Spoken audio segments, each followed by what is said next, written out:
अंदर 65 लाख गरीबों को एक एक आवास मिला है, एक एक लाभ मिला है। एक एक आवास का लाभ 65 लाख परिवारों को उत्तर प्रदेश के अंदर मिला है।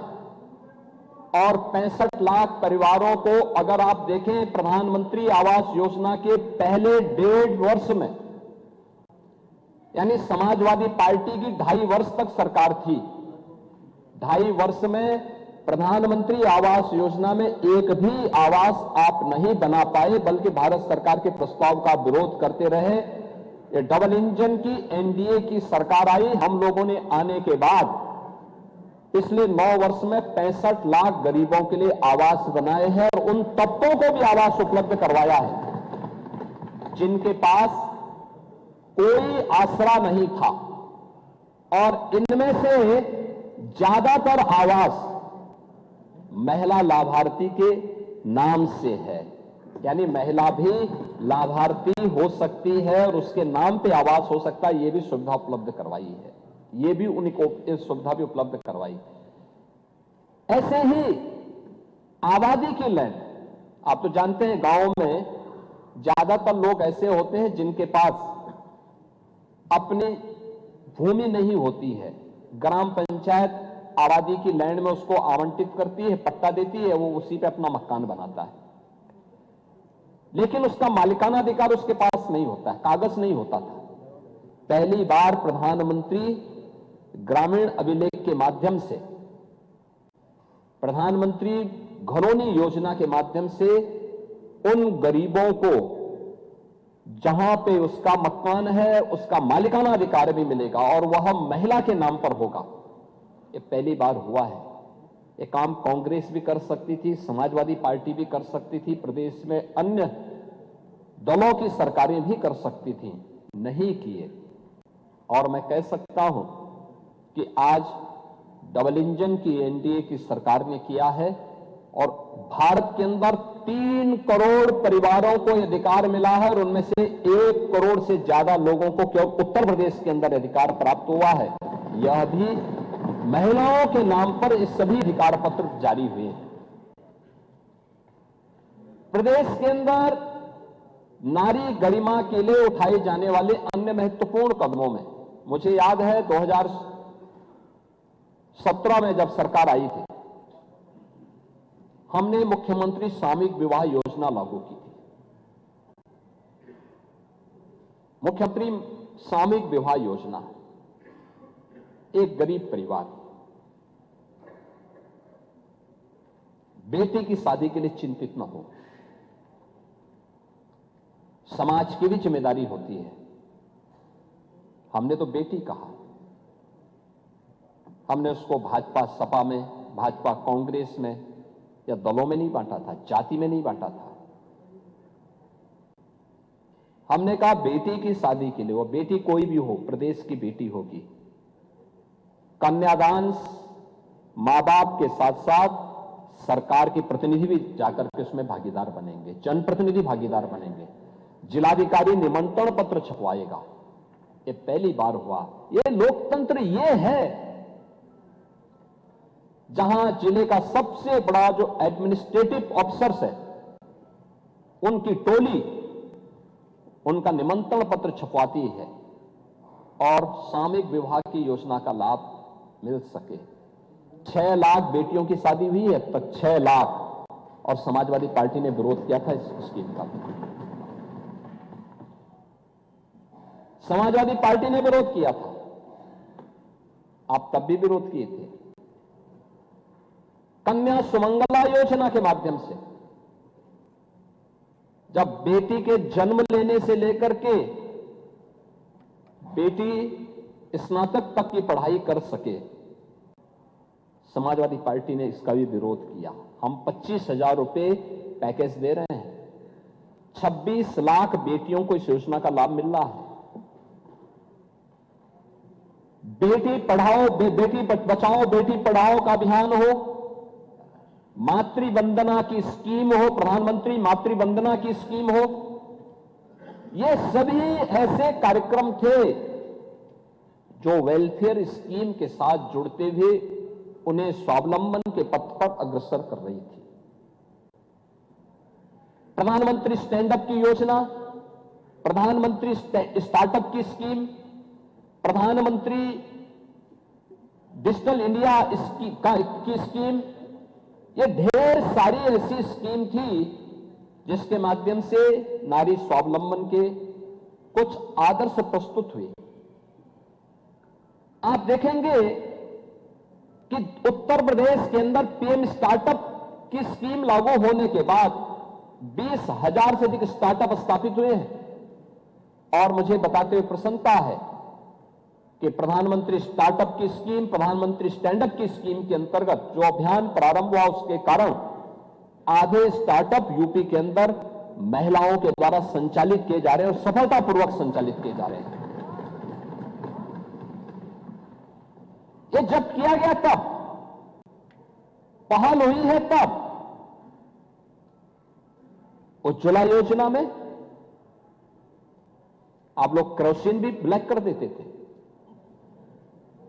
और आज कांग्रेस के समय में एलपीजी के सिलेंडर तो मिलते नहीं थे, डंडे जरूर पड़ जाते थे।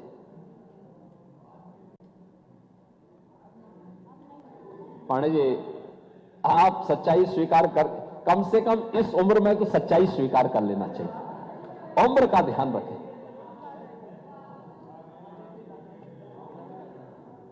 लेकिन कनेक्शन की समस्या थी।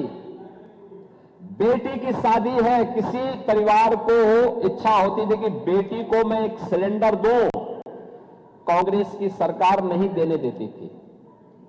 समाजवादी पार्टी डंडा मारती थी और बाकी तो जो होना था सब होता था।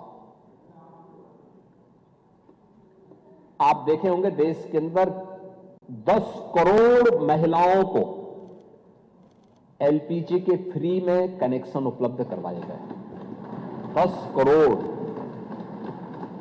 जो कांग्रेस की सरकार में 25,000 से लेकर 50,000 में ब्लैक होते थे। इंडी गठबंधन की सरकार में, यूपीए की सरकार थी, उसी का नया रूप इन्होंने, गिरगिट की तरह जो रंग बदलते हैं ना, यूपीए से जब देखा कि अब यूपीए से काम नहीं चलेगा तो उसको इंडी गठबंधन कर दिया। इंडी गठबंधन की सरकार उस समय जो यूपीए के नाम पर थी, उस समय 25,000 से लेकर 50,000 में बिकता था और फ्री में मोदी जी ने 10 करोड़ महिलाओं को रसोई गैस के सिलेंडर उपलब्ध करवाए। देश के अंदर 50 करोड़ महिलाओं को 5 लाख रुपए का आयुष्मान भारत की सुविधा का लाभ भी मोदी जी ने दिया और 80 करोड़ लोग फ्री में राशन की सुविधा का लाभ प्राप्त कर रहे हैं। यह वेलफेयर की वे स्कीम है जो पिछले 12 वर्ष के अंदर देश के अंदर प्रधानमंत्री मोदी जी के नेतृत्व में जो कार्यक्रम आगे बढ़े। लखपति दीदी की स्कीम, 3 करोड़ महिलाएं आर्थिक स्वावलंबन के मार्ग पर चल रही हैं। उत्तर प्रदेश में वीसी सखी, बैंकिंग कॉरेस्पॉन्डेंट सखी, गांव में बैंकिंग लेन देन का काम कर रही हैं, बेहतरीन उदाहरण प्रस्तुत कर रही हैं। मिल्क प्रोड्यूसर के रूप में बुंदेलखंड में बलेनी मिल्क प्रोड्यूसर हो या आगरा का मिल्क प्रोड्यूसर, गोरखपुर, वाराणसी और प्रदेश के अंदर अन्य स्थानों पर महिला स्वावलंबन का आदर्श प्रस्तुत कर रही है। और कौन ऐसा सेक्टर है जिसमें आज भारत की नारी अपना लोहा न मनवा रही हो? हर एक सेक्टर में, और डिफेंस का हो, हेल्थ का हो, एजुकेशन का हो या फिर किसी भी अन्य सेक्टर में, समाज के हर एक क्षेत्र में जब वह नेतृत्व दे रही है, लेकिन इस नेतृत्व के साथ साथ उसके पास राजनीतिक ताकत भी आए, नीति निर्धारण में भी वह मजबूती के साथ आगे बढ़ सके, इसमें सबसे बड़ी बाधा आप लोग बने हैं। नारी शक्ति बंधन अधिनियम के उस संशोधन को जो 2029 से लागू होना था, उस संशोधन का आप लोगों ने लोकसभा में विरोध किया और उसी के लिए आज हम सब यहां पर चर्चा करने के लिए आए हैं कि जब महिलाएं हर एक क्षेत्र में अपनी प्रतिभा का, अपने परिश्रम का, अपनी मेहनत का लोहा मना रही हैं, बेहतरीन नेतृत्व दे रही हैं, तो फिर आप लोग क्यों उसमें बाधक बन रहे हैं? क्यों बाधक बन रही हैं? वेलफेयर स्कीम से लेकर के अब वे समाज में नेतृत्व की सामर्थ्य भी विकसित कर सके, इसके लिए उनको अधिकार मिलना चाहिए। और इस दिशा में जो प्रयास प्रारंभ हुआ है, उस प्रयास के लिए सबसे पहले हम प्रधानमंत्री मोदी जी के द्वारा उठाए गए इन कदमों के प्रति, उनके प्रति आभार व्यक्त करते हैं कि उन्होंने आधी आबादी को उनका अधिकार दिलाने के लिए 2023 में नारी शक्ति बंधन अधिनियम पारित किया और जब 29 में इसको लागू करने के लिए एक आवश्यक प्रस्ताव लेकर के आए तो उसमें कांग्रेस, समाजवादी पार्टी और ये सभी दल उसमें बाधक बन गए,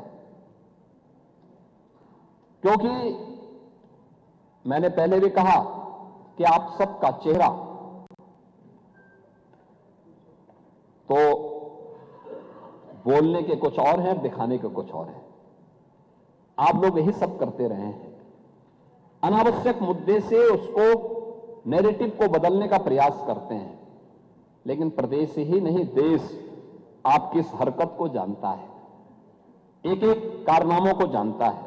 और खासतौर पर जब मैं समाजवादी पार्टी की बात करता हूं, 1995 की घटना भी सबको याद है, जब प्रदेश की पहली दलित मुख्यमंत्री के साथ स्टेट गेस्ट हाउस कांड हुआ था।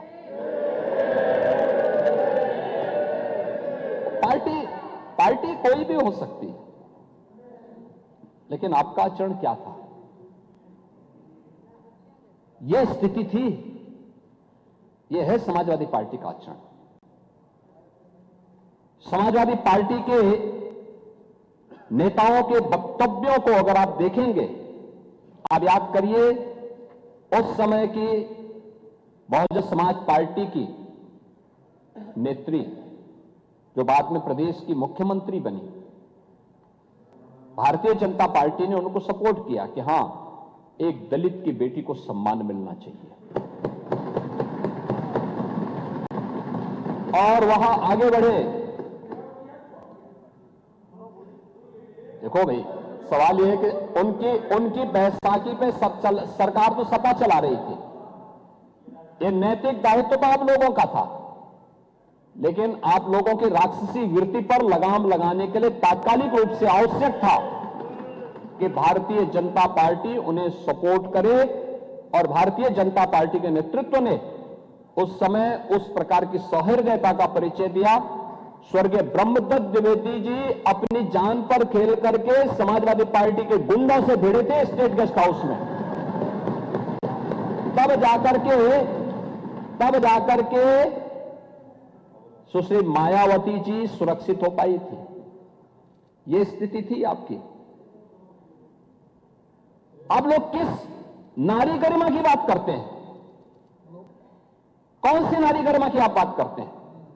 और एक लंबी फेहरिस्त है इसके बारे में। तो आपके समय में 2014 में ज्यादा दिन नहीं हुए, तब भी स्पीकर आप ही थे। बदायूं में जो घटना घटित हुई थी, अंतर्राष्ट्रीय स्तर पर मामला गूंजा था।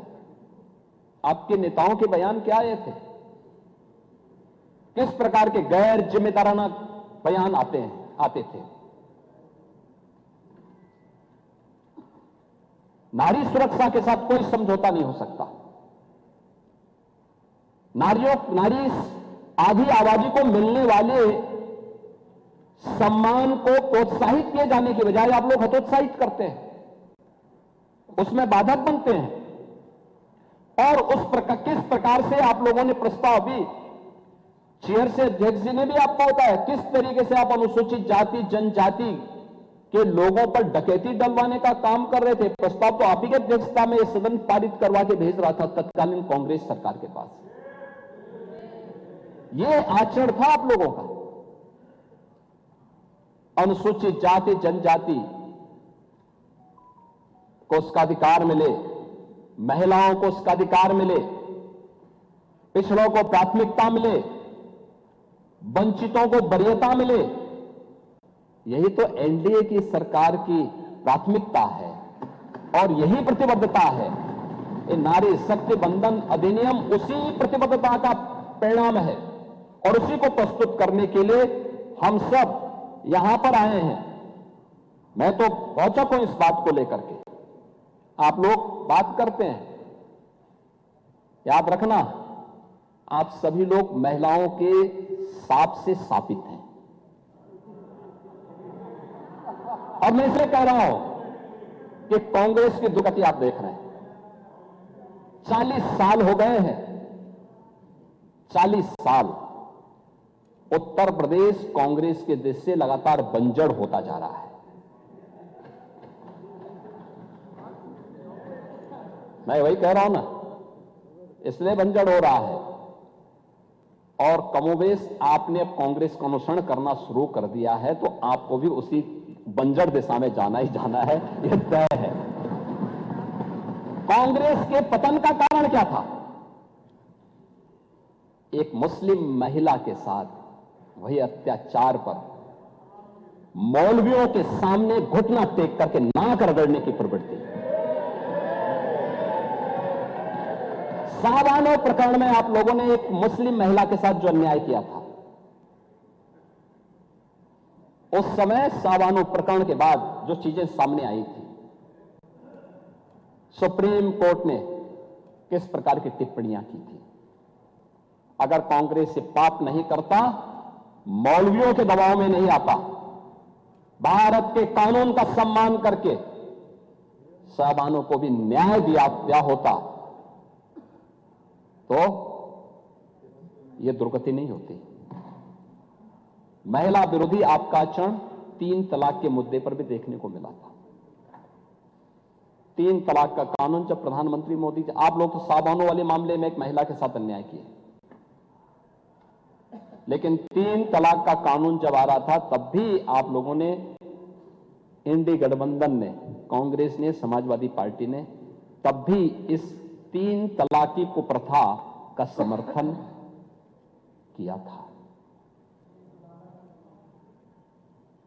दुनिया के अंदर तमाम इस्लामिक देश 3 तलाक की कुप्रथा को नहीं मानते, लेकिन आप हैं सुधरेंगे नहीं, वही कठमुल्लापन की ओर देश को ले जाना चाहते हैं। देश कहां जा रहा है? देश,